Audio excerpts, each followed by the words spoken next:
Hello, everyone, and thank you for joining us at the Business Builder this Thursday. It is so nice to have a nice group of people in the room. Half of you I already know, and I know that you are going to love this presentation today. Hendrik has been an actor, a director, a station master on radio. He earned his master's degree in media and journalism at the wonderful age of 57, and he didn't stop learning. He then proceeded to learn all about podcasts and has become a podcast master. And now, for the last 2 years, he and his son, who is also in media and radio, have been teaching other people how they can become podcast masters as well. So there is no better person to learn from. And if you are eager to get podcasting in your business, then I'm going to hand you over to Hendrik right now, and we're going to learn together. Thank you, Hendrik.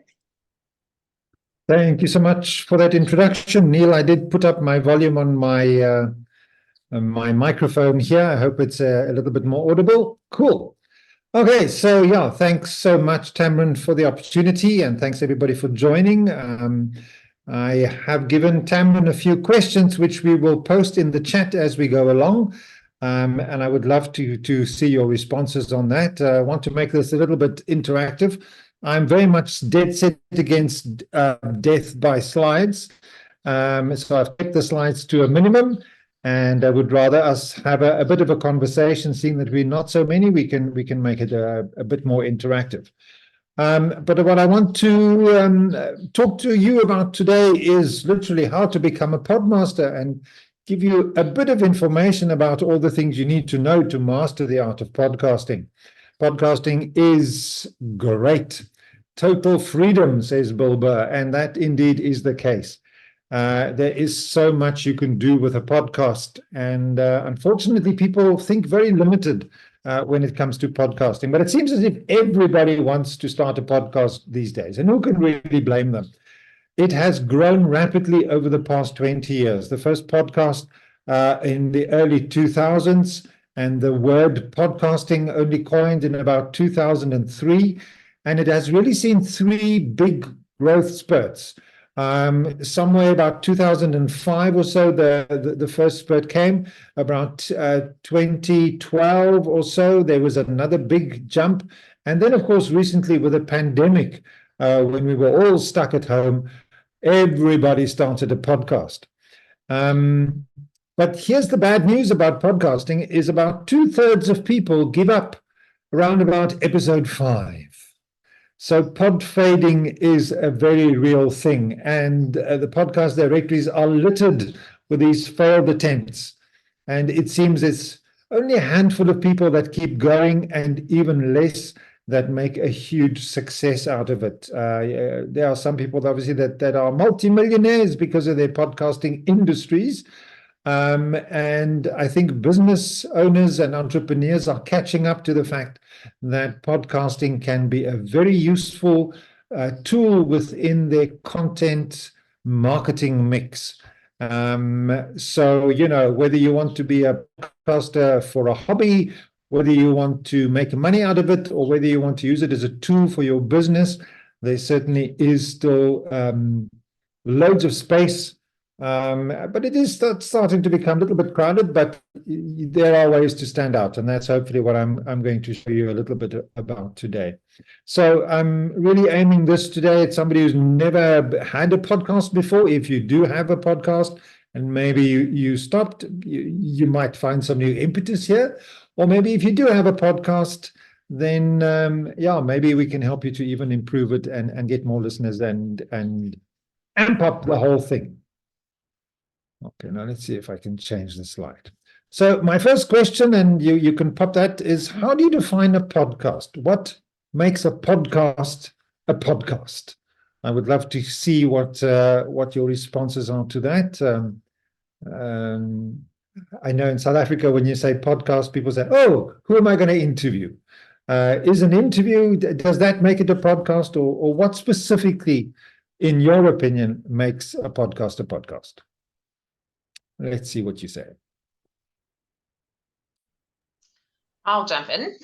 Yes. So I think a podcast needs to be a recording I've seen podcasts that have video as well as audio, and I've obviously seen podcasts that are just audio.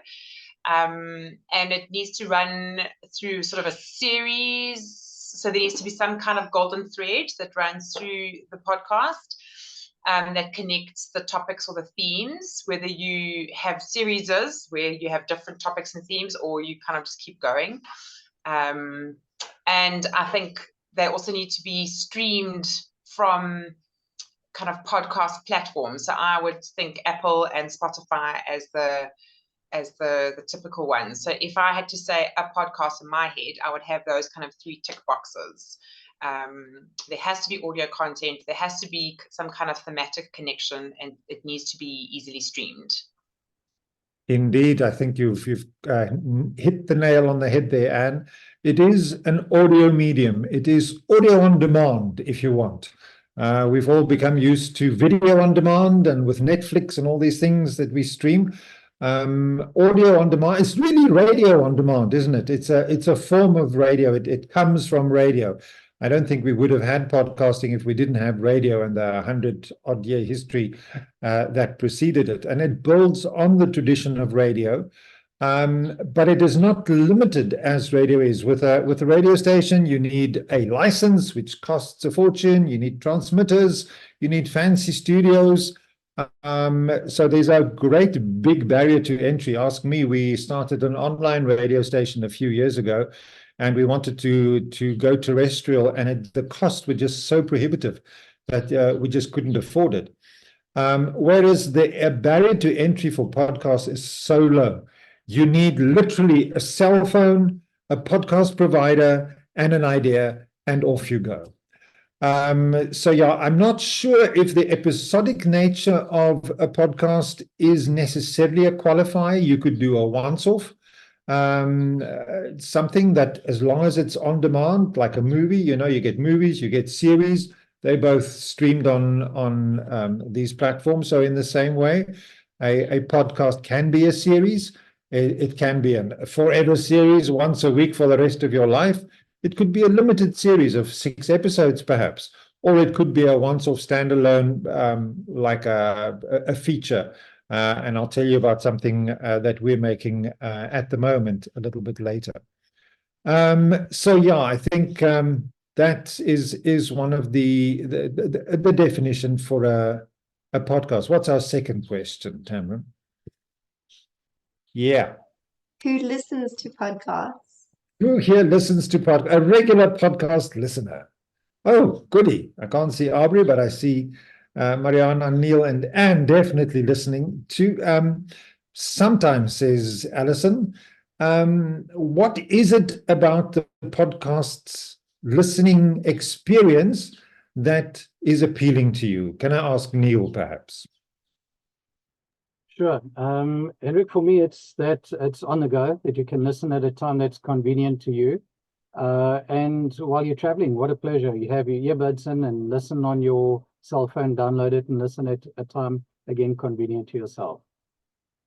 Indeed. And I think that's one important factor that anybody who wants to start a podcast has to take into consideration, is people usually listen to a podcast while doing something else. They're multitasking, most probably on the way to work or in the car on a journey somewhere, or when traveling. I know when Ethan went on his honeymoon, he and his wife belatedly went on their honeymoon, and they went all the way to Peru, which was like a 24-hour journey to get there. He downloaded a ton of comedy podcasts, which is his favorite thing to listen to.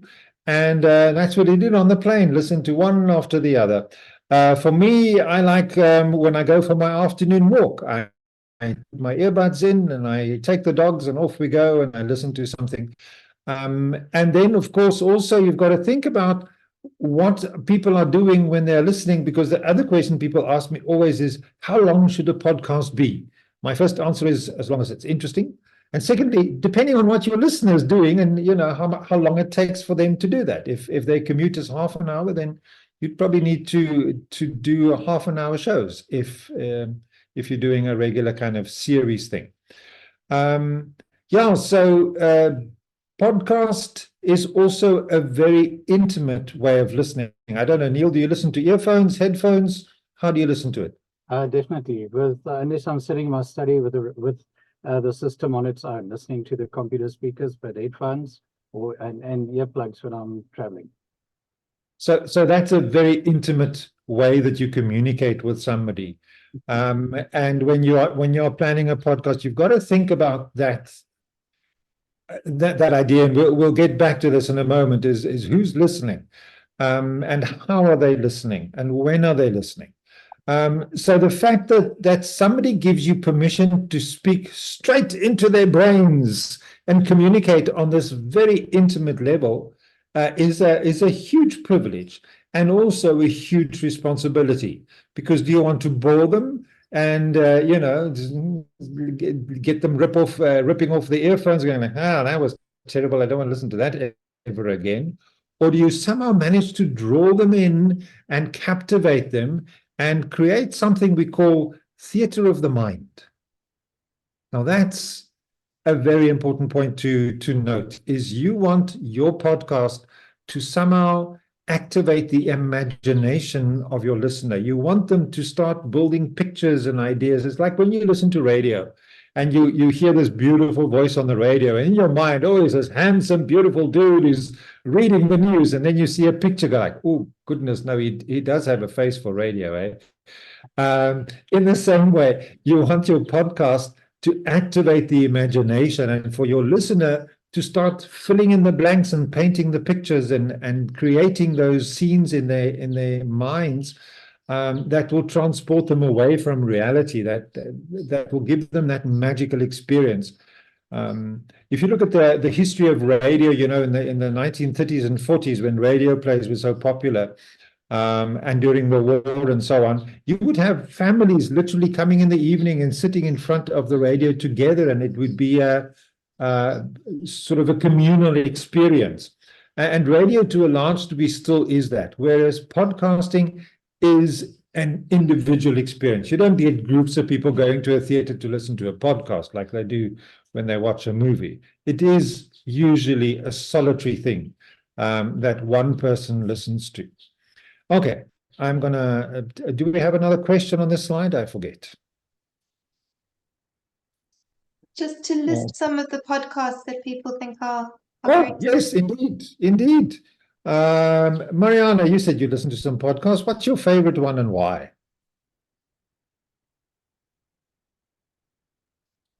Oh, so I'm in leadership coaching, and so one of the podcasts that I listen to is with an organization called Coaches Rising.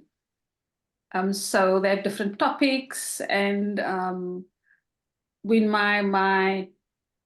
it's true what you say, it's more intimate. So when I want to focus really on the listening part, then I will listen to the podcast, because sometimes I find videos overwhelm me, and so often the podcast is more gentler on me, and it seeps deeper in because I'm using my hearing sense and not my hearing and my visual. Tamara and I were speaking about this before we started, and that's screen fatigue. We spend so much time in front of screens, and goodness, if I can just get a break. And also, a screen demands your attention. I've got to sit here and watch you. It's like when I watch my series in the evenings. I've got to sit and watch. I can't move. If I want to go and get a cup of tea, I've got to pause and then quickly run down, get my tea, and come back. I can't let it play on. Whereas when I have my headphones on, I'm free to do whatever I want. I can play in the garden, do some gardening. I can go for a jog. I can drive to work. I can do the dishes. I can sit at the beach and still have this experience. So we're not screen locked when we listen to podcasts. Of course, video podcasts are a thing, and we'll touch on that a little bit later. Okay, let's move on to getting into the meat of things here. And I want to ask, why a podcast?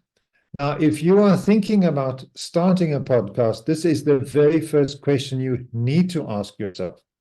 So to say that a podcast are popular is probably the understatement of the century. This media form has grown so much in the last 20 years, and I think the saturation point is still very far in the future. But as much as we need to understand why people are listening, we also need to understand what is it that we want to do with a podcast, and look at some of the benefits that that podcasting would hold. So if you are starting a podcast for your business or thinking of doing so, what benefits do you think you would get from it? Let me list a few, and then we'll chat and see if there's any that I've left out that might be more specific to your situation. So we've already covered the first one, which is it's a convenient way to consume content. So interestingly, the watch through rate of video is around about 15%. So people will watch less than a quarter of a video before they will switch off. I look at a video and I go like, oh no, this is 40 minutes. I don't have so much time. I've got 10 minutes. I'll watch the first bit and maybe I'll skip through to the end and that's it, I'm done. If you read something, the read-through rate on average is about 30%. So most people will pick up a book or they will scan an article quickly, read a book and just flip through it. Readers are very rare these days. People who actually still buy books and read the whole thing and then reread it. However, the listen through rate for audio content is closer to 60%. So the chances that people will consume a larger portion of your content in audio form is much higher. So yeah, I mean, ask any person to read a 500-page book and they'll go, no, that is way too much. Even if you just read 2 pages a day, you'll still get through it. 60-minute video on YouTube, yeah, maybe they'll watch a quarter of it perhaps. But if your podcast is around about 30, 40 minutes, and there was a big study, a meta-analysis of millions of podcasts, and they worked out the average duration of a podcast around about 40 minutes. So yeah, that's perfect, as we said, for going to the gym and doing your workout or driving to work. And then the other very interesting statistic about podcasting is the advertising. I don't know about you, but when I watch a video, I can't wait to press the skip button on the bloody ads. Jeez, YouTube, I'm not going to pay YouTube, but goodness no, I'm not going to watch the ads either. And I think that's a massive waste of money. And we're certainly not putting any money onto those kind of ads because I know people are just going to skip them. But if you put an ad into a podcast, it scores a massive 91% listen through rate. So audio ads are still very, very effective and a good way to get the message across. So the second benefit I want to mention is that a podcast is very cheap. If you make a feature movie, if you look at these big blockbusters, it's probably between $20 and $30 million per minute of screen time to produce.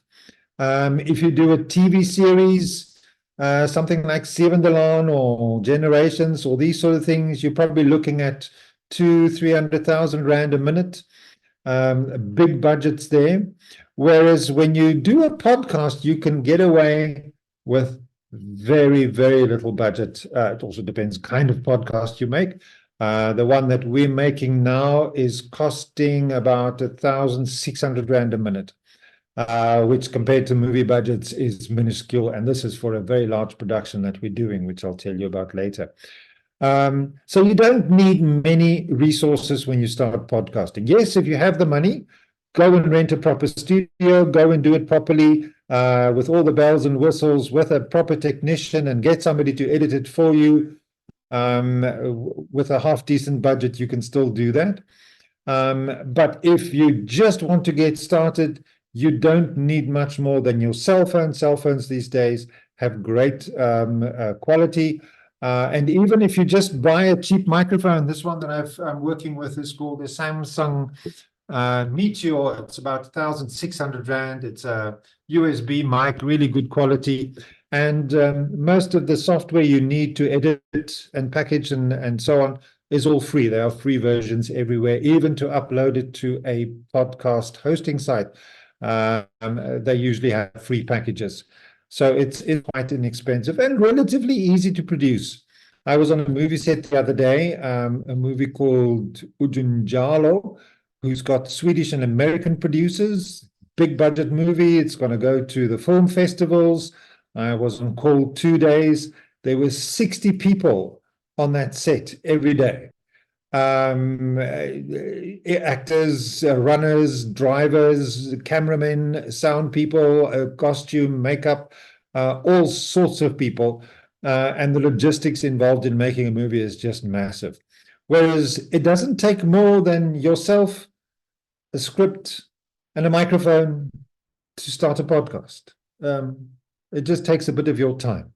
So it's really quite easy to produce. There's free software like Audacity, a YouTube video, even could teach you the basics of these things. My book certainly has some of these ideas in there. So it's really simple to produce. Yes, you can get into the bigger production things and make it more complicated, but for a startup, a great way to save money and easy to get it up and going. It's also great for networking, and this is a way I think that many people sort of miss out. Ethan and I started a podcast called Meet My Business, and the only reason we did that was to meet people, especially coaches, that we could chat to and give them the podcast experience, get some time to figure out what they do, and then have an opportunity to tell them what we do. And it was a great networking tool for us. I don't think anybody ever listened to it, and that's fine. It was not made for a big listenership. It was made for us as an opportunity to meet people. And you'll find people will jump onto a podcast interview so easily. Somebody started a podcast, and within the second episode, they got David Kramer as a guest. Like, how do you even get to speak to David Kramer in real life? But just say you have a podcast, you'll be surprised at the kind of people that would be eager to be featured on them. So the next benefit is you can make money off it in various ways. Yeah, you can just do it as a hobby if you want. That's fine. You can monetize it. There are very many ways that you can monetize it. And in our new series coming out soon, Become a Podmaster Season 2, we talk specifically about different ways of monetizing. We spoke to Nicole Engelbrecht, who's got South Africa's biggest podcast called, or one of the biggest ones called True Crime South Africa. And she has a Patreon channel where people make donations, and she's actually making a half decent living and paying the cost of the producing the podcast, and having some money to buy groceries in the process. So there are a few ways that you can monetize it, and for your business as well. Is a way to talk to your ideal clients. So I know somebody is the only reason he has his podcast is he talks to people that are going to become his clients. And it works well for that. Another benefit is to position yourself as an authority. You're a thought leader. You're seen as somebody, he's got a YouTube, he's got a podcast channel, and he knows what he's talking about. Yeah, maybe I should do business with this person. And then second to last benefit I want to mention is if you do content marketing, you could position your podcast as a centerpiece of your content marketing campaign. You produce a podcast and then you just repurpose the hell out of it. You have it transcribed. There's some AI tools these days that make it so easy to turn a transcript into an article. You could make graphics from it. You could do little snippets, video, audio snippets, and you could remarket it for years to come, on the condition, of course, that your content is evergreen, that it has a long shelf life, and it's not just about Black Friday, but about some topic that would still be relevant 3 to 5 years or 10 years into the future. And then the last one I want to mention is it's a way to increase traffic to your website. The production that we're working on now, its sole purpose is to get people onto the client's website. It's a lead magnet. It gets people to watch it, and then he's got a ton of other content and calls to actions on there, and that's the way that he gets traffic to the website. That's the idea anyway. So is there another question on this slide, Tamron? So anybody here thinking of starting a podcast? Neil? Hendrik, I wouldn't say before today, but I think you've got me thinking about it. And I want to go get your book to find out more about it. Cool. What would be the main reason why you would want to start one? We have a couple of clients who are in the web dev side, and I think a lot of them can actually score from the traffic to their websites. So that might well be a good way. Yeah. Okay. Aubrey, you look like you have some thoughts there.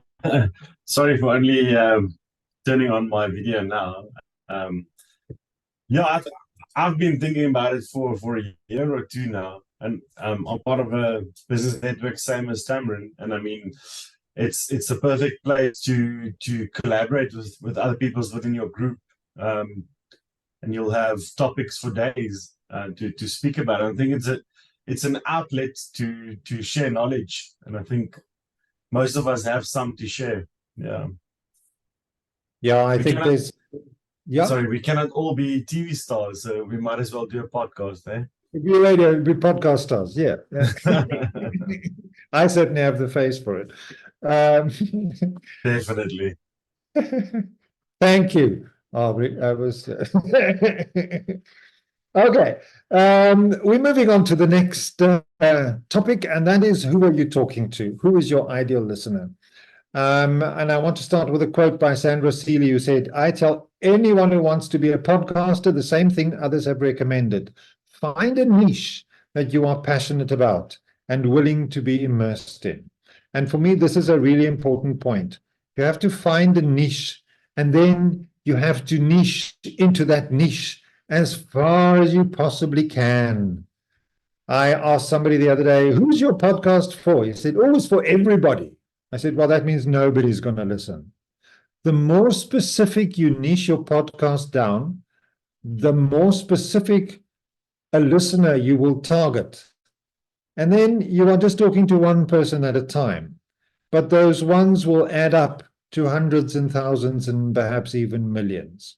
But it's those same kind of people that you have defined as your ideal listener. Yeah, so my biggest pet hate is when it starts, "Hello, everybody." Like, who's there? Where are they? It's just me here with my earphones. And the problem is, subconsciously, everything you say after that goes over the listener's head, because you're talking to some imaginary somebody and not me. And therefore, when you pitch your content, you've got to know very specifically who you are speaking to. And we have a resource, it's a Google form where we ask 100 questions. And if you've done this for your business, you'll know what I'm talking about. You want I'm speaking to Sanet van Wyk. She is 34 years old. She is married to Chris, and they have 3 children. She works as a secretary at the school. She drives a Toyota Prius because she's a little bit conscious. She jogs every afternoon because she wants to be fit. She's a vegan because she's conscious about the environment. She has fights with people who are not vegan because that's how specific you've got to be. It's got to be somebody that, if you can find a picture of them and put them on your computer as you record it, it means I'm talking to Sanet. Sanet, how are you today? I'm just talking to you because what we said earlier, we're speaking to this person in their head.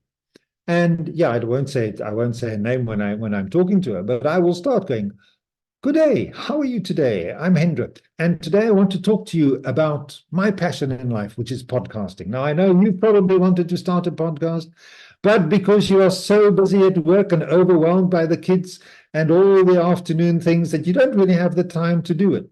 And just by that approach, you are making a one-on-one contact, and then you are very specifically influencing somebody, and then you can shape your content around that. So please avoid that trap. I stress it so much in our startup program, and then when the first episode comes out, it's "Hi everybody," and it's my first note back. So you have to create an ideal listener avatar and really determine the demographics of that one person that you want to listen to. And you've also got to understand their pain points. Now, there are four types of pain points. They're process pain points. That's internal processes. Maybe they're inefficient or they're unproductive. They're trying to accomplish something, but they're not achieving it because of, inefficient or outdated ways of thinking or doing things. They've got productivity pain points. So it's got to do something with process pain points. It occurs when people are not using their time effectively because maybe they're watching too much Netflix like me in the evening and not using that time to actually do what they want to write a book. Financial pain points. Maybe they have too much money and people are stealing it from them, or they're not investing it wisely, or like me, they don't have any. And then, they're worried about how they're going to pay the bills and put petrol in the car. And also support pain points. So, where do they find help when they need it the most? So the more you can figure out who that person is, what makes them tick, and what their problems are, the more specific you can be in the way that you deliver your podcast. Talking about the niche also, you've got to ask yourself a few questions to determine your niche. What makes you different?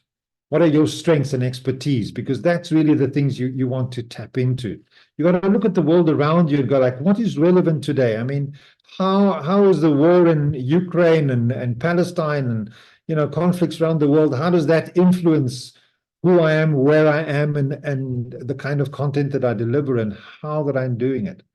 What is my competition doing? So many people come to us and say, look, I want to start a podcast. And one of the first questions we ask is, what podcast do you listen to? Ooh, no, I haven't really listened to any. So how can you make a movie when you don't even know what a movie is? How can you make a podcast when you haven't listened to a ton of it and done your research and gone like, ooh, this is the kind of one that I really don't want to do. This guy is terrible at interviewing and he's terrible at the way he speaks to his guests and he's overwhelming the guests with his own opinion. That's not what I want to do. And this guy really knows how to do it. And the format is really interesting. So listen to as many podcasts as you possibly can. And then when you found the category or the topic that you want your podcast to be about, really drill down deeply, as I said, niche into the niche. Really go as deep as you can.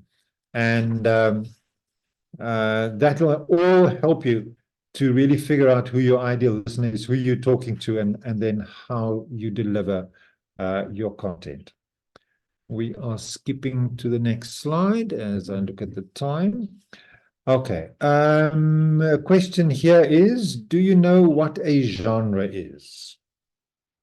Who can answer that for me? And you're shaking your head. Yeah, I think the genre is like that golden thread that I was speaking about earlier. It's that theme or topic that you are always touching on as you go through your podcast. Indeed it is. So there are very popular genres, but there's also a great long list of genres. Let me just touch a few. Advice and self-help, arts, audio dramas, business, comedy, education, environment and science, feminist, food and drink, game shows, government, health and fitness, nutrition, law, politics, pop culture, reviews, science, sport, travel, true crime. Very popular genre, as is business, and interestingly enough, spirituality, also a very, very popular genre. So you've got to first of all figure out which genre you're going to fit into, because when you list your podcast on Apple Podcasts and so on, they're going to ask you. There's a drop-down list. You're going to have to tick 2 categories to set your genre. So how do you choose your genre? It depends on your interests, depends on why you want to do the podcast, depends on who you're speaking to. And my advice is choose a topic that you love and that you are passionate about. Consider the things that you really enjoy. If you're going to have fun with this thing called a podcast, then do something that's fun and choose a topic that's going to be fun. Doesn't mean you have to be stuck with it for the next 40 years. If you want to pivot at some point and do another topic, that's also fine. But yeah, your podcast can play, the genre you choose can play a very defining role in the niche. So make sure that you start on a strong footing, and this will increase your chances of success. Second question is, we've said true crime is most very popular genre. What is the format then? If genre is the topic, what do you think the format is? And give it another shot. So I think the format can be audiovisual and then just audio. Not quite. Tamron. I'm gonna guess because you actually mentioned interviews earlier.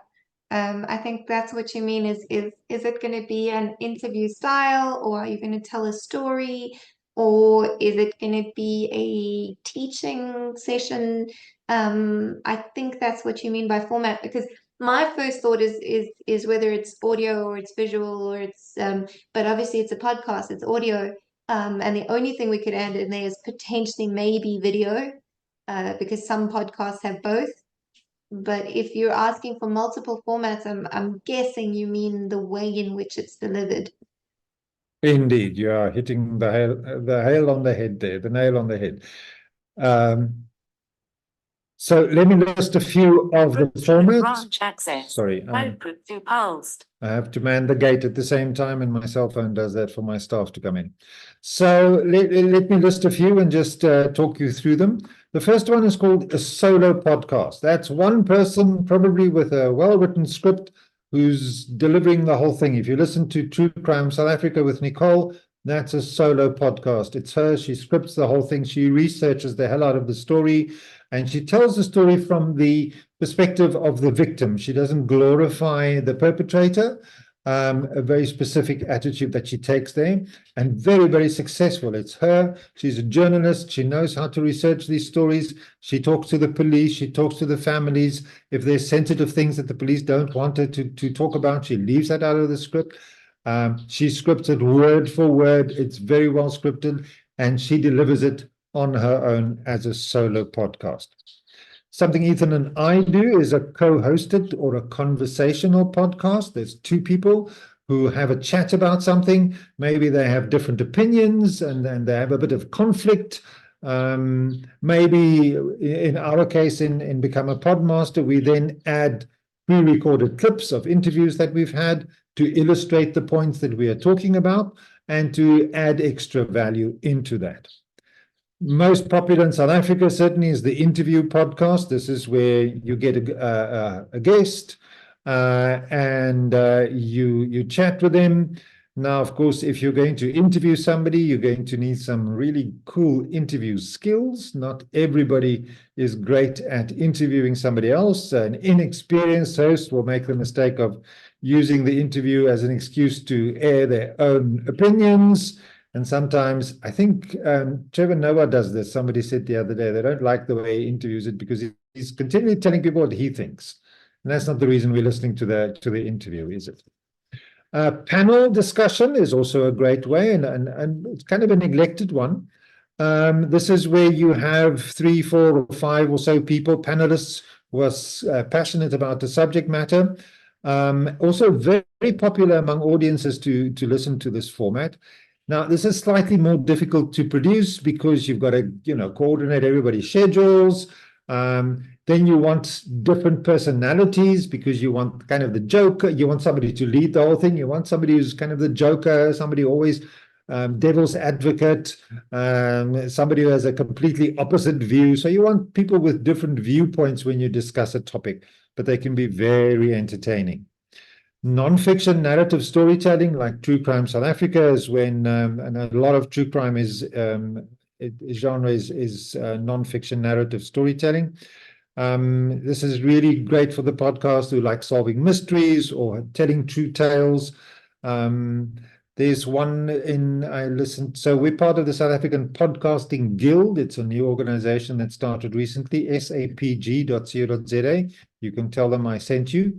Membership is 100 Rand a month, and several WhatsApp groups and loads of experienced people on there helping you start things, giving you advice. There's a channel where we share podcasts, and very interesting. Yeah, so I don't know why I mentioned that now. Oh, there's a guy who does ghost stories. So he researches ghost stories and he tells their stories. So that's also well, I'm not sure how much fiction or non-fiction ghosts are, but based on real events. So on. Podcast theatre. Now, this is something that Ethan and I come from a theatre background. I studied drama. I worked as an actor, still do, been in community arts, managed big arts festivals and art centers and so on. So I have loads of experience in the drama field. So podcast theatre is fictional storytelling. And usually it could be either somebody telling a story, like a kind of an audiobook kind of thing, although that's not quite the same thing, but somebody telling a story at least, or you could get a group of actors who dramatize a story. So we're currently working and in the midst of producing South Africa's first audio drama podcast. It's a feature-length, once-off 90-minute play with some famous South African actors. I'll show you the poster later. I've just finished casting, and I'll put the casting press release out on Monday. Some big names in it. But it's kind of the old radio plays, the radio dramas, but for podcasts. So you can also get like a once-off we're doing, or what we are planning to do in the future is a series. There's a very, very good example of this. It's a 6-part series called Homecoming. It was so successful as a podcast that they turned it into a TV series with, what's her name? Famous actress. So these are really engrossing. It's my favorite kind of podcast to listen to because of my theatre background. Then you get repurposed content podcasts. Now, for instance, you've written a load of blogs. You can easily repurpose that and make it a solo podcast by just reading those articles. Maybe you need to zhuzh them a little bit for the format, but they could easily be turned into scripts. Or you could, if you've made a ton of webinars, maybe you can just extract the video, edit it a bit, extract the audio, edit it a bit, and repackage it as a podcast. So you don't always have to start fresh. Julia Roberts, that's the name. You don't always have to start fresh with content. You can repurpose existing content into a podcast. And then it's been mentioned before, vidcasting or video podcasting is becoming increasingly popular. It could be as simple as just putting a camera up and recording yourself and your guest, or recording the Zoom interview if that's the way you do it. I know there's a guy in Australia, he does 3-hour-long podcasts. He's dressed in black, in a black background and a black studio with just one light on him. It's the most boring video to watch, and he gets millions of people to watch it. And you also have to consider that there is a big audience already on YouTube who are consuming this kind of content, who might just switch it on there and walk away and not watch the video, but because it's on video format, they will find it on YouTube. So it is certainly something to consider. A very popular one is improvisational podcasts. These are these comedians, like Whose Line Is It Anyway, that show, where they just take a topic and they just improvise a show on it. You obviously need razor sharp wit, you need some acting skills, and usually it's slightly rehearsed before the time, so it's not completely cold, but very, very interesting format. Also comedy podcasts, of course, in that same genre. Tabletop podcast. Now, this is as niche as you can be. I don't know who here plays Magic the Gathering. My son does it, Ethan does that. They sit forever with their stupid cards with all these little pictures on it, and swap cards and buy them at thousands of rands. So tabletop podcasts is usually aimed at beginner players, and it would be people that comment on a game or explain the cards or the strategies they use for these kind of things. So this is when we talk about niching down, this is as niched as you probably can get. Yeah, so many unpracticed players have been introduced to these kind of games through this podcast format. And maybe it's something we can try in another niche. Maybe there's somebody who can explain how to service a car, a panel going like, okay, now you first, or how do you change your tires? I don't know, maybe there's something in there. And then The great thing about podcasts, there's no rules. It's not like radio, where the Broadcasting Complaints Commission will rap you over the knuckles if you even drop one swear word. And therefore, it leaves a space for try something new, hybrid podcasts. Podcasting is such a new media form that we should reserve some space for innovation, for trial and error. Who says your show must be the same every single week if you're doing a weekly show? Maybe you change formats. Maybe there's different ways. Maybe one week you use a bit of narrative storytelling. The next week it's a case study. The week after it's a little panel discussion about a running theme or a running topic over a few episodes. Maybe there are more interesting ways that you can do it. And then the last thing when we talk about genres and podcasts is people always ask me, I want to go live. And I say, why? What value does it add to put this extra stress on you to go live for 6 people? You have much more control when you pre-produce it, when you've put all the bells and whistles on, and when you have total control over it. When you go live and it's load shedding, I'm sorry, you're stuffed. So if you want to go live, I want you to be very careful and think very carefully about the pros and cons of that, because in my mind, the cons are more than the pros. Cool. If there's any questions at any point, just please ask. Let's stop here for a moment and say, do you have any questions? Are we still on the same page? Okay. Where are we going next, Tamron? Good. How much money are you willing to spend on equipment to get yourself set up? That's a good question. I don't know what the answer is. Well, I've got 3 answers, actually. Depends on your budget. There are 3 budgets you could look at. If you have no budget, let's say you already have a smartphone and a computer, then you're all set to go. You can do this with no budget. You don't need any budget. If you have about, what is it, about 5,000 or 6,000 Rand or so, you can invest in a bit of equipment, and maybe you can sign up for a bigger hosting package at the podcast hosting site. Maybe you'll get yourself a good pair of earphones. It's always good to listen to yourself and to listen back as the way that your listener would do. So you'd probably invest in a microphone, some headphones. Maybe you'd get an audio interface, but most of them are free, so you might not need it. Maybe a pop filter for your microphone, so you don't pop and your P's and the B's don't pop. Maybe a shock mount, so your microphone is nicely nestled, so it doesn't bump if you accidentally bump the desk.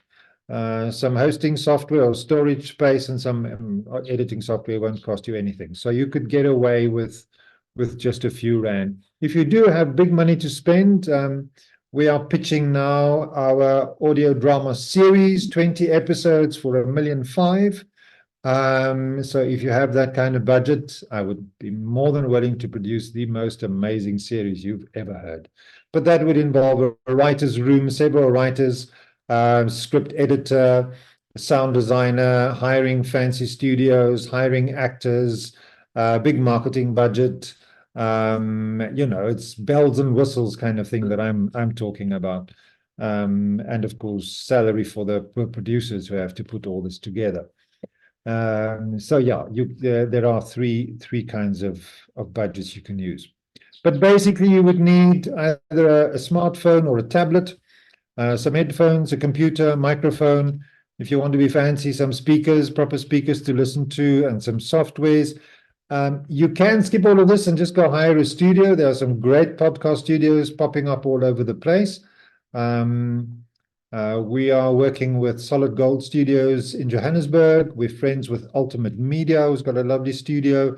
I know in Rosebank Mall, there's a vidcast studio that's popped up there in Cape Town. And of course, at the SAPG, lots of people who run these kind of studios who would easily help you out with this. And the benefit of that is you get all the added technical support. So I know some of us just want to do the fun part, and not do the boring parts of putting it all together and, figuring out how it all works, and then getting the transcript done and all that. There's other people who can do that for you. So you can just go make the content, and somebody else can do all of that depending on your budget. And then, of course, a mobile setup. You get these mobile Zoom mics.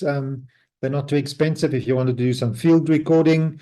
Maybe you're going to a conference and you want to interview people at the conference or at the exhibition, or I don't know what, to make a documentary and go and interview some miners, depending what your topic is. You're going to need a mobile rig so that you can get that content easily and in good quality. So, not so bad. So this is all pre-production stuff, which includes then, of course, research. If you're going to talk about a topic, make sure you know what you're talking about. Do your research. I think for True Crime South Africa, she takes about a month to research each case. It's quite complicated, obviously, to go and find all the information and the press clippings and speak to police and the family of the victims or whoever. So she's got to really have her ducks in a row. So to produce a podcast, you would need to do your homework, do your research, and also at the same time, go and look at other podcasts that are doing the same kind of thing. You don't want to double up what they're doing. You might want to find a unique angle into your content that they might not have thought of. So it is always important to do that. So, Anne earlier said that part of the definition of a podcast is it's kind of a serial kind of thing. So how often do you think a podcast should go out? How often do you need to do a podcast?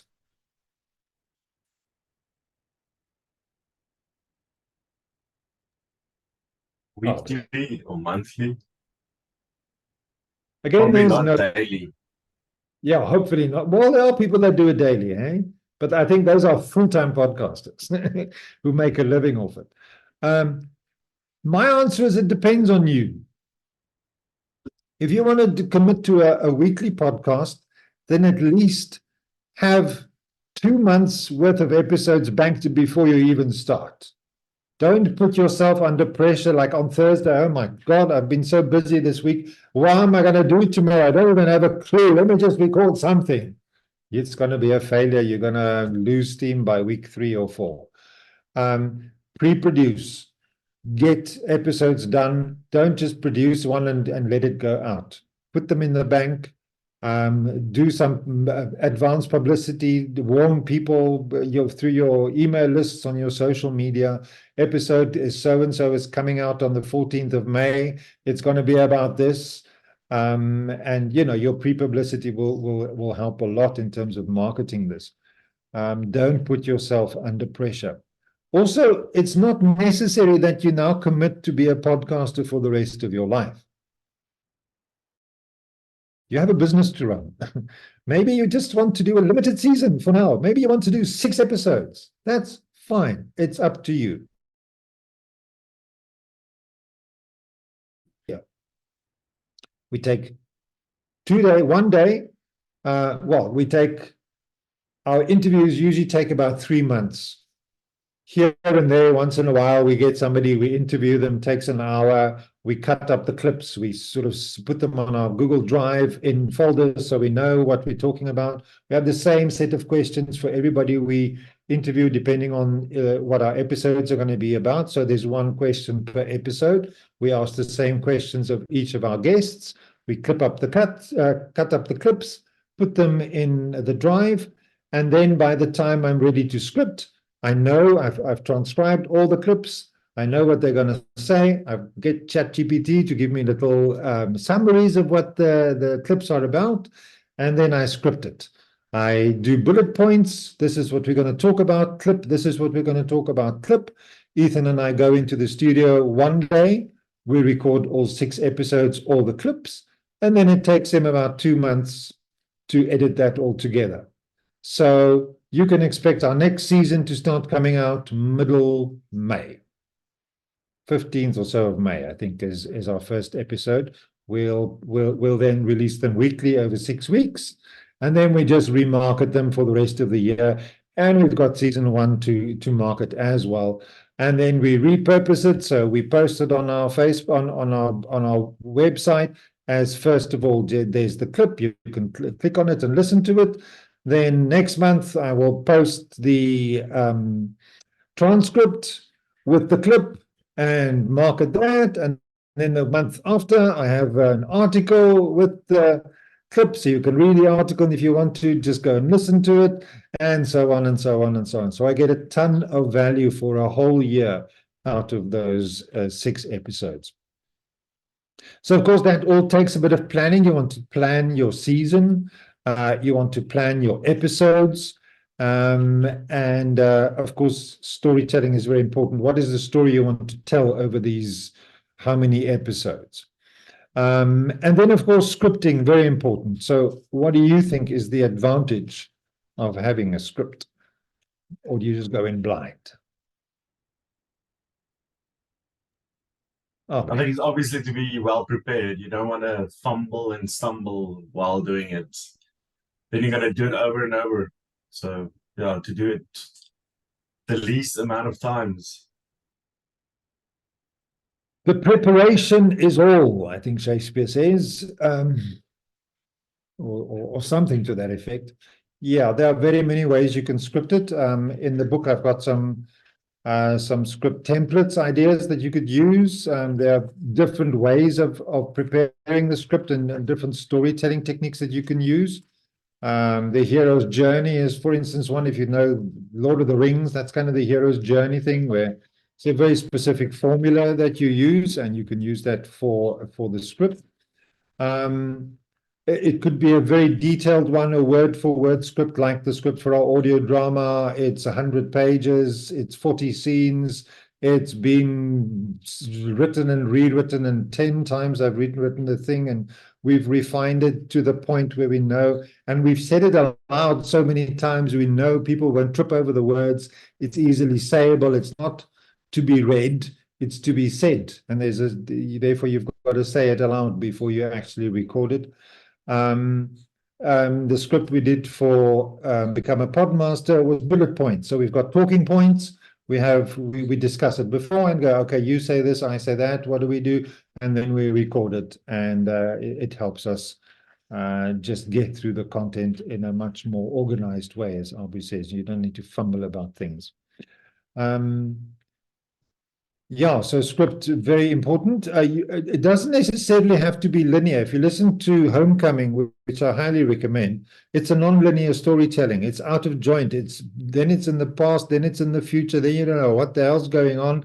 And then by episode 6, it all comes together, and it then leaves you hanging again, like, oh, what now? It's so engaging. It's like, oh, can't wait for season 2 because I've got to figure out what the hell happened. So your pre-production is very important. Then, of course, your production day or week or whatever you put aside for producing the podcast. Again, we say, maximize your time, do some bulk recording. You don't have to do everything once a week for the rest of your life. You can plan it better. Maybe there's a quiet time during your year where you can go, okay, let's just take these 3 weeks over December and produce my next season. And I'll run it out, release it from February onwards or something like that. So once you've recorded it, then of course comes post-production. When, I'm skipping through all of this now, where you have to edit, where you're planning to record. Yes, we've spoken about that, whether it's at home or in studio. Just a quick tip. If you are going to record at home, you need to look at the sound quality of your room. The room, I mean, is a little bit high ceiling, so it's got a bit of an echo. Another room we have has got a lot of treble, so it sounds weird. Sometimes your car has great acoustics, or in a closet. I don't want to say go back in the closet. As a gay man, I never want to go back, but for recording purposes, I might just go lock myself in the closet, or we have a thatched roof. And the acoustics upstairs really great in the thatch. The previous house I had also had a thatch, and I was in the ceiling. Locked myself up there through the hatch at the top, and great sound quality there. Now, when it comes to editing, do you have the skills to edit audio? This can be a complicated thing to do. But the good news is AI is going to take over the world, apparently. Well, I tell you, it's going to take over your editing and make it so much easier. There are new AI tools where you can edit your audio the same way you edit a Word document. You take your audio file, you give it to the AI, you input it, and then it spits out a transcript, which you sometimes have to correct a bit, but that's fine. And then if you want to take out something that somebody said, you highlight that sentence on the script, you press delete, and as the transcript is edited, at the same time it edits your audio. How fantastic is that? There's also a new tool where you put the audio in. I think it's Adobe Podcast. You put the audio in and it spits it out studio quality. You don't even need a studio anymore. Sometimes it over edits it and over processes it, but there are some great AI tools these days that makes the editing much easier. If you still want to do the old-fashioned way, free software called Audacity works really well. Descript is an AI tool that you can either edit the waveform or you can use a script editor. If you're a Mac user, GarageBand is really great. I miss my Mac. Adobe Audition is for more experienced podcasters, and it does cost a few rand. Pro Tools is very complicated. I would not recommend that. That's also a Mac-based thing. Logic Pro X, also just like GarageBand, Mac-based. Reaper, Hindenburg Journalist, there are quite a few options. If you are a newbie, I would highly recommend you use Descript, descript.com. It's that you can also record there now as well, which is a point I want to make about recording. Be careful of using Zoom because the audio quality is not that great, and sometimes Zoom glitches and it makes that little thing. It skips ahead or something. There is software like Descript or like Riverside FM, which you can use. You still do remote recording, but what it does is it records it on your computer, and once you've finished, it will upload it to the cloud on both ends, so you get really much better quality. Yeah, editing process, people sometimes skip over it. A lot of people just record and publish, and they skip the editing process, which is a huge mistake. You can add a huge amount of value, taking out all those stupid ums and ahs. And I was listening to a podcast one day, and he said, "Oh, and this is the part we'll edit out when we get to the part of it. Yeah, never mind, it's all nonsense. This, yeah, we'll just edit it out." And then guess what? It was still in the end product. It's like, okay, very professional there. Yeah, editing process. Of course, you've got to listen back, and there's a few processes that you have to follow if you use waveform editing. Can get a bit complicated. Much better to get a professional editor who can do it very quickly, because that's what they do most days. And then, of course, you've got to make a little trailer for your podcast. So, somebody, you can put it in somebody else's podcast. Go like, let's share trailers. You listen to mine and I'll listen to yours. Or you can put it out on your social media so people have an idea of what to expect. Then almost last step is publishing. So once you've got your finished product, you've got to upload it somewhere. And going back to the definition of podcasting is it needs to be on an RSS feed. Now, RSS stands for really simple syndication. And it's how newspaper articles get to your phone or get to your news app. It's the same way how content is delivered to the various podcast platforms. There are hundreds of places where you can listen to podcasts, but they basically come from two sources. Apple Podcasts and well, that's the main one. And then from your primary podcast host. So we use a platform, a South African platform called iono.fm. Really great service. They don't pay me to say this, but really great service. They have a free tier, very reasonably priced, very good technical service, and they do the RSS feed for you. So you just send them an email, go, please put it on Apple and put it on Spotify. And then, of course, Apple sends it everywhere, and they also send it everywhere. So when you go to your Podcast Addict app, your podcast will appear there with all the relevant graphics and so on that you've done on your podcast host. So that's really the main thing about publishing. You've obviously got to have a great name for your podcast. Somebody the other day said, guy called Sipiwe, he wants to start a podcast. He said, oh, what's the podcast about? No, it's called Sipiwe Podcast. No idea what that is about. Unless it's about Sipiwe, I'm not sure that's a great name for a podcast.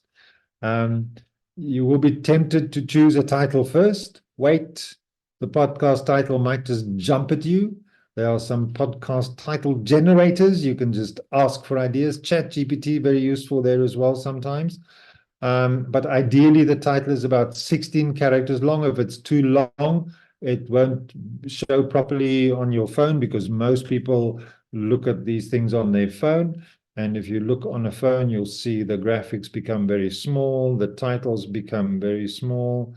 Let me just get Podcast Addict up here and show you quickly. Okay, don't want to rate you now. Thank you very much. Now it wants me to get started. So, I mean, it's very small when you look at it. And you've got to take that into account when you do your graphic design, when you choose your title. Remember, of course, you want to put the description in so people can see what it's all about. You got to use some keywords, compelling titles, and of course, also links where people should go, a call to action. Whether you want them to go to your website or your LinkedIn page or wherever. Some of the more popular platforms, SoundCloud, Fusebox, Castos, very popular in the US. I know Spreaker, Podserve.fm, and of course, Iono.fm in South Africa. They're also part of the guild there and really great. And then the big question is, how do I market a podcast? Question is, how do you market your business? Because marketing is marketing. Yeah, there are some specialized things you need to do for a podcast, but the general marketing tips and plans that works for your business certainly will work for a podcast as well. We suggest you use a four-pronged strategy. You must definitely have a launch, big launch, a big splash.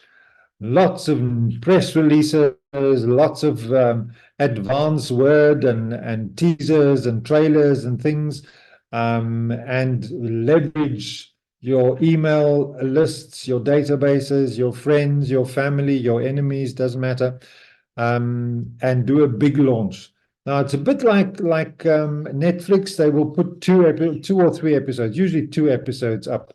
So you can binge the first 2 and then go, oh, damn, now when is the next one dropping? Oh, it's only next week, Tuesday. I'm watching Shogun at the moment.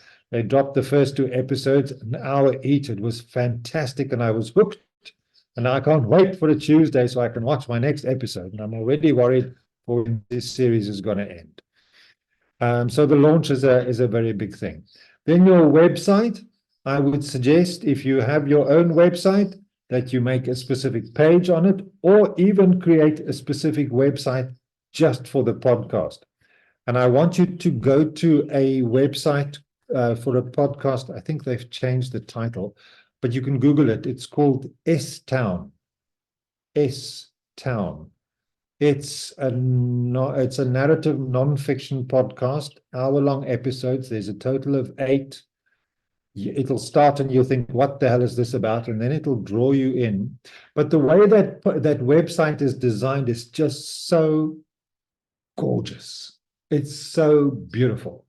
And it is a fantastic podcast. I highly recommend that you give that a listen. Just get through the first episode and you'll be hooked. S stands for shit, so it's Shit Town, in fact. Really amazing. Took about 8 years to make. The amount of research that went into that is mind-boggling, but it is truly a great podcast, S Town. Then, of course, your blog. A blog is, think of it as a teaser for your podcast, useful marketing tool, as I said, for the transcript, for the articles, for the quotes, all those things you can repurpose. And then, of course, social media, such an important tool these days. And of course, that includes YouTube, if you do have a video version of it. But they do have YouTube podcasts or YouTube music, is it, I think?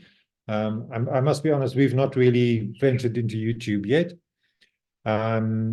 No, it's good, Mariana. I'm almost done. But you should get the book before you go, eh? It's called Become a Podmaster, Everything You Need to Know to Master the Art of Podcasting. And if you do want to start your own podcast, well, I'll go to our website, baird.media. You'll see the link when you listen to the recording again. Yeah, you might also get some ads, and then of course content marketing is a big thing. How to get the most value out of that. And then the most important question: how do I make money off my podcast? There are a great many ways you can do this. You can use it as a tool for your business, attract clients. You could get donations or sponsorships. You could get people to subscribe. You could sell products, t-shirts and merchandise and books. And you can even sell ads in your podcast if you've got enough listeners. If you've got about 5,000 listeners in a month, you could start getting adverts, and a place like Iono would do dynamic inserts. They would find the right adverts and put them in, and they'll pay you and do all the management for you. So, final advice. I wish podcast was my only job. I have more fun doing that than I have doing anything else, says Julie Klausner.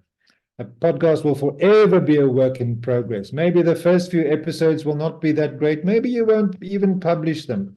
But I'm guaranteed to say you'll start having fun. And once you're invested, it'll be such a great hobby, a great way for your business to get extra mileage and traction. I highly recommend it. And I'll skip the questions. Here's quickly our poster for our play. It's called Stripped, an audio drama podcast. It tells the story of a young Jehovah's Witness in 1971 who refused to go to the army and was put into military detention for 3 months. The moment he got out, they rearrested him and put him back in for another year. And when he got out, they rearrested him and put him back. He spent most of it in solitary confinement. And when he came out eventually and worked his way up the JW organization, he was outed as gay, he was disfellowshipped, and his family shunned him. Very dramatic story starring some famous actors we'll read about Monday in my press release. If you do want to start your own podcast and you need some help, my book is available on the website. It's called Become a Podmaster. We also have the Podmaster Startup Program. It's a series of 6 sessions. And we literally help you practically to formulate, plan, and execute your podcast. And at the end of that, you'll have your first episode produced. You'll have your season plan ready, and you'll know how to do it. And we will always help and support you all the way. Soos my ouma gesê het, vlieg, my storie is uit. If you have any questions, I'll be happy to answer them.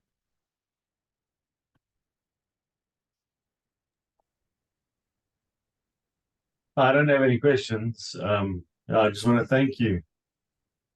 It's giving me new hope for pursuing what I actually wanted to do a long time ago. So yeah, it's just now to get the scripts written and sorted. Yeah, so start with the season planning. Plan the season first. If you, like I say, plan 6 episodes to start with. figure out what those episodes will be, what the story arc is, and then you break it down into what each episode will be. Yeah. And then you break the episode down into its 3 or 4 sections, going, okay, we're opening segment, then we get into the thick of things, then we summarize. How do we structure that? There are some templates in the book, and of course you can always book a free session with Ethan and I, and we can answer your most pressing questions and give you some pointers in the right direction. Brilliant. Thanks again. Thanks, My- Tamron, Oh, for it's a the pleasure. arrangements. Pleasure, Yeah. Alison. Thank you so much, Hendrik. It was really amazing. Alison is also saying thank you in the chat, and I know Neil sent a thanks as well. He had to drop off a bit early, but he also asked me to say thank you. It was so much information and so useful and so interesting, and I'm very grateful that you came to share it with us today. So thank you. Thank you so much for the opportunity. It's always great to talk about something you like talking about. That's Yeah. why you do a podcast. That's why we have one. Yes. Thank you so much. Awesome. Thank you. Thank you for everyone who attended. Thank you so much. I am going to send out a recording, and I will include a link to Hendrik's website so that you can grab his book.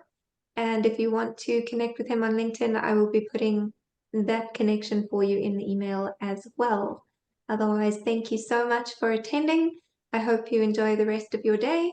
And please, please do reach out to Hendrik if you need help with your podcasts in the future. Thank you. Thank you, Thank everyone. you. Bye-bye. Bye. Okay.